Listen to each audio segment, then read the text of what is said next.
Hi, this is Kishore, மருத்துவர். நான் ஹர்மானி.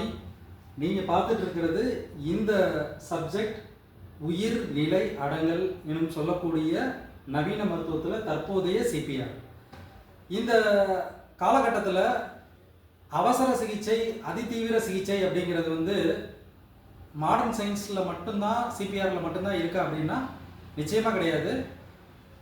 உயிர்நிலை அடங்கல்னு சொல்லக்கூடிய நம்மளுடைய வர்ம மருத்துவத்தில் பரம்பரையாக இதை செஞ்சுருக்கிறாங்க நம்மளுடைய முன்னோர்கள். இந்த முன்னோர்கள் செஞ்சதில் அறிவியல் நுட்பம் என்ன அப்படின்னு சொல்லி கேட்டீங்க அப்படின்னாக்க, உயிர் காக்கும் வர்மம் அப்படின்னு சொல்லக்கூடியதில் கூம்பு வர்மமும் கொண்டைக்கொல்லி வர்மமும், இது ரெண்டும் சேர்ந்து செய்யக்கூடியது தான் கவலி காலத்தோடு இணைந்த நம்மளுடைய உயிர் நிலை அடங்கல். எப்படி அப்படின்னு சொல்லி கேட்டீங்க அப்படின்னாக்க, நம்மளுடைய முன்னோர்கள் என்ன செஞ்சாங்க அப்படின்னு சொல்லி கேட்டிங்கன்னா, அவங்களுக்கு ஒரு கவலி காலம்னு சொல்லக்கூடியதில் கவலி அடிக்கும்னு சொல்லுவாங்க. இப்போ நார்மலாக பேசிகிட்டு இருப்பாங்க, பேசிகிட்டு இருக்கையிலே கவலி அடிச்சிருச்சு அப்படின்னு அவங்களுக்குள்ள ஒரு பயம் வரும், ஒரு ஆன்சிட்டி வரும். அந்த பயம் வரதை எப்படி எடுத்தாங்க அப்படின்னு சொன்னோம்னா, கை கட்டவரலில் இருக்கக்கூடிய கவலி காலம்ன்றதில் கணிச்சாங்க. கை கட்டவரலை பார்ப்பாங்க, இந்த கட்டவரலேருந்து பார்த்து அவங்க ப்ரெஷர் பாயிண்ட் கொடுப்பாங்க. இது காலகாலமாக இருக்கக்கூடிய ஒரு விஷயம்.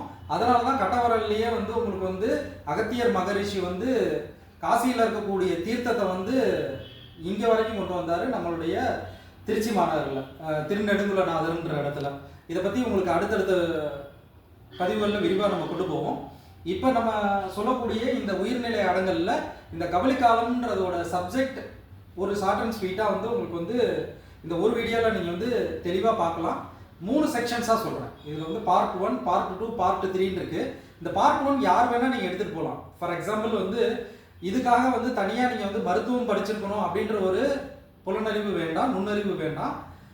சாதாரணமாக இருக்கக்கூடிய கடைநிலை ஊழியர்கள் வரைக்கும் இதை பயன்படலாம். ஃபார் எக்ஸாம்பிள் நீங்கள் ஒரு டீச்சராக இருக்கீங்க, இல்லை ஃப்ரண்ட்லைன் ஒர்க்கர்ஸ்ன்னு சொல்லக்கூடிய யாராக இருந்தாலும் இதை நீங்கள் ஒரு தடவை பார்த்தீங்கன்னா அதை நீங்கள் செய்ய ஆரம்பிக்கலாம். அதே தான் நவீன மருத்துவத்துலேயும் சிபிஆரே சொல்கிறாங்க. சிபிஆர் யார் வேணால் ஒரு தடவை ட்ரைனிங் அட்டன் பண்ணுறவங்க பண்ணலான்னு. உங்களோட ரெஃபரன்ஸ்க்காக சொல்கிறேன். நான் சர்டிஃபைடு பிஎல்எஸ்ன்னு சொல்லக்கூடிய basic life support provider, at the same time advanced cardio life support provider, குழந்தைகளுக்கும் paediatric basic life support provider. So இந்த 3மே நான் இருக்கிற புலனறிவோடு சொல்கிறதுன்றதுனால இந்த வர்ம மருத்துவத்தை எளிமையாக உங்களுக்கு நான் சொல்லணும்னு விருப்பப்படுறேன். இதில் இந்த பார்ட் 1 செக்ஷனில் நான் சொல்லக்கூடியது 3 தான். 1 கூம்பு வர்மம், 2வது கொண்டைக்கொல்லி வர்மம், 3வது கவலிக்காலம். இது ஃபர்ஸ்ட் லெவலில் தெரிஞ்சுக்கங்க. 2வது லெவல் டாக்டர்ஸ் அப்படின்னு சொல்கிறது ஆயுஷ் அண்ட் நான் ஆயுஷ் 2 பேருமே இதை பார்த்துக்கலாம். 3வது டெக்னிக்கலில் சொல்லக்கூடிய வர்ம ஆசான்கள் வரைக்குமே நீங்கள் உள்ள இன்டர்செக்ஷனாக நீங்கள் படிச்சுக்கலாம். வர்ம ஆசான்னு சொல்கிறவங்க என்ன காரணத்துக்காக சொல்கிறேன் அப்படின்னு சொல்லி கேட்டிங்கன்னா, அதெல்லாம் உயர்நிலை 15-12 வருஷத்துக்கு மேலே இருக்கிறவங்கெல்லாம் ஆசான்.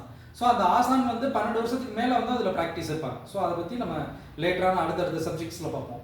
இப்போ நேரடியாக நான் வீடியோக்குள்ளே வரேன், சப்ஜெக்டில் வரேன். இந்த கூம்பு வர்மம்ங்கிறது உங்களுக்கு பார்த்தீங்க அப்படின்னா, நேரடியாக உங்களோட கைகளை ப்ரெஷர் பாயிண்ட் கொடுக்குறாங்க.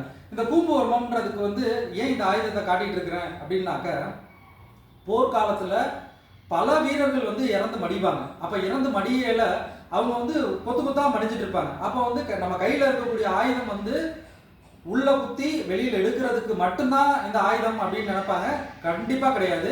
கூம்பு வர்மம்ன்ற இந்த பாயிண்ட் அட் அ டைம் உங்களுக்கு ஒரு 100 சோல்ஜர்ஸ் இருக்காங்க அப்படின்னா 100 சோல்ஜர்ஸ்க்குமே உங்களுக்கு கூம்பு வர்மம் குத்திட்டே போயிட்டு இருப்பாங்க. எவ்வளோ கூம்பு வர்மம் குத்திட்டு இருக்காங்களோ அந்த கூம்பு வர்மம் குத்த உங்களுக்கு உள்ளுக்குள்ள பாடியில் உங்களுக்கு பிராணன் அதிகரிச்சுட்டே போயிட்டு இருக்கும். அட் அ டைம்ல உங்களுக்கு 1000 சோல்ஜர்ஸ் இருப்பாங்க, 2000 சோல்ஜர்ஸ் இருப்பாங்க, 3000 சோல்ஜர்ஸ் இருப்பாங்க. அப்போ எல்லாருக்குமே நீங்க இன்னைக்கு இருக்கக்கூடிய காலகட்டத்தில் சொல்ற மாதிரி சிபிஆர் ஒவ்வொரு நபருக்கும் தனிப்பட்ட முறையில் கொடுக்க முடியாது, சாத்தியம் இல்லாதது, அசாத்தியமானது. ஸோ சாத்தியமானதுக்காகத்தான் நம்ம கருவியை நம்ம முன்னோர்கள் படைச்சாங்க. அதுலேயும் குறிப்பாக பர்டிகுலராக வர்மானியை நம்ம படைச்சாங்க. ஸோ அப்போ அந்த கூம்பு வர்மம்னு சொல்லக்கூடியது நம்மளுடைய எந்த பாகத்தில் இருக்குது அப்படின்னு சொல்லி கேட்டிங்கன்னா, நேரடியாக நம்மளுடைய இந்த உதர விதானம் இருக்கு இல்லையா, அந்த உதர விதானம் இருக்கக்கூடிய டயஃப்ரம்னு சொல்லக்கூடிய ஆங்கிலத்தில் சொல்லக்கூடிய அந்த டயஃப்ரம் எண்டு, இந்த இடத்துக்குள்ள இருக்கக்கூடிய சென்டர் மிடில் எண்டில் இருக்கு. ஸோ இந்த பாயிண்ட் தான். ஸோ அந்த சென்டர் பாயிண்ட்ல இருக்கு. இந்த சென்டர் பாயிண்ட்ல 1 2 3 1 2 3 1 2 3. இது ஏன் நான் பிரேக் விடுறேன் அப்படின்னு சொல்லி கேட்டிங்கன்னா, சிபிஆரில் நமக்கு வந்து ஒரு பர் மினிட் வந்து உங்களுக்கு வந்து 100-120 அப்படின்றது இப்போ இருக்க ரேஷியோ கொடுத்துருக்காங்க. அதாவது நம்மளுடைய கைகள் தான் ஆயுதம். எப்படி நீங்கள் பிடிக்கணும் அப்படின்னு சொல்லி கேட்டிங்கன்னா உங்களுக்கு நான் தெளிவாக காட்டுறேன். இந்த பாருங்க, இந்த பொசிஷன் வச்சுட்டீங்க அப்படின்னா இந்த பொசிஷனில் 1 2 3 இந்த பொசிஷன் ஸ்ட்ரைட்டாக இருக்கணும். நம்மளுடைய முதுகெலும்பு நேராக இருக்கணும். உட்காடுறீங்க அப்படின்னா இந்த பொசிஷன் ஸ்ட்ரைட்டாக இருக்கணும். 1 2 3 1 2 3 இந்த பொசிஷன் தான் கொடுப்பாங்க.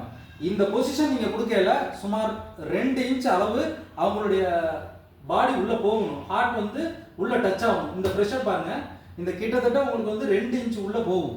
ஸோ அந்த 2 இன்ச் அளவு கொடுக்கணும். ஃபர்ஸ்ட் பாயிண்ட் கூம்பு வருமத்தில் 2 இன்ச் உள்ளே கொடுக்குற அளவுக்கு ப்ரெஷர் பாயிண்ட் கொடுக்கணும்.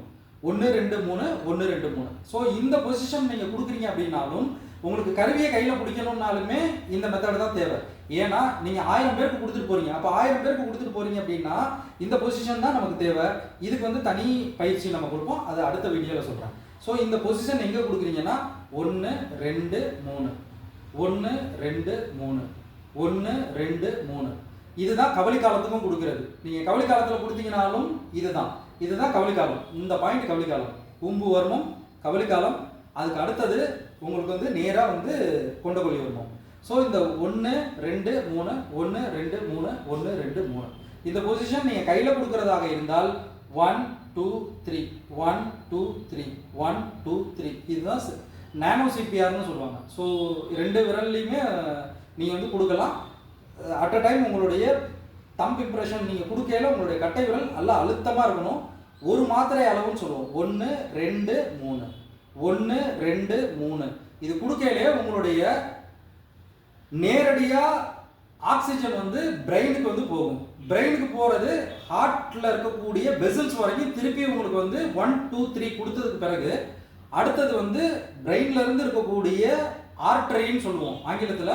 நவீன மருத்துவத்தில் இந்த ஆர்டரின்னு சொல்லக்கூடிய தமனியிலிருந்து போயிட்டு வரக்கூடியது 4 நிமிடங்கள் மட்டும்தான் பிரெயின் டேமேஜ் அப்படின்னு சொல்லுவோம்.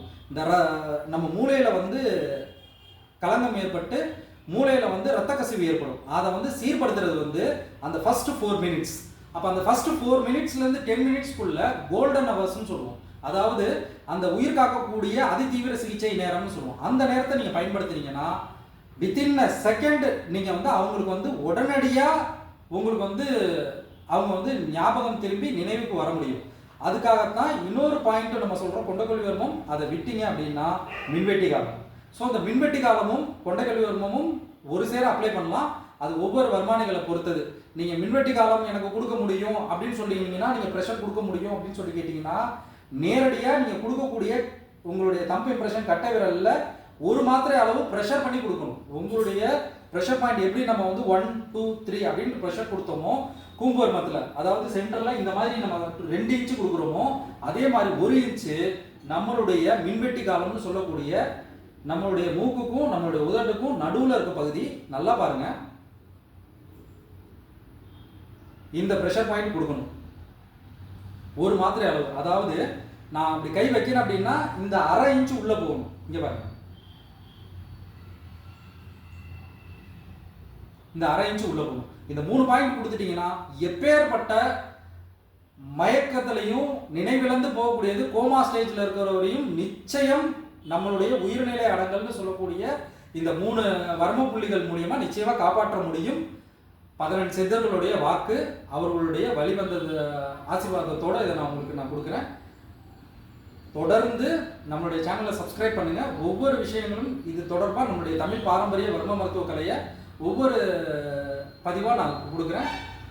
தொடர்ந்து சப்ஸ்கிரைப் பண்ணுங்க, லைக் பண்ணுங்க, கமெண்ட் பண்ணுங்க, ஷேர் பண்ணுங்க. நன்றி.